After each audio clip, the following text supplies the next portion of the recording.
amigos de YouTube. El día de hoy me escucharán cantando dos canciones, la de la Pantera Rosa y la del Chavo del Ocho. Comenzamos con la del Chavo.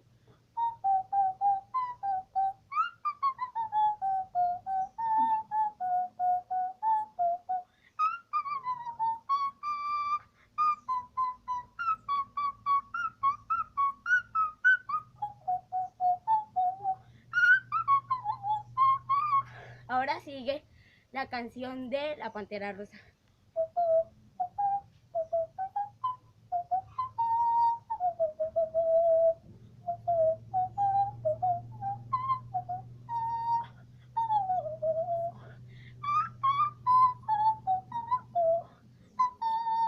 Adiós.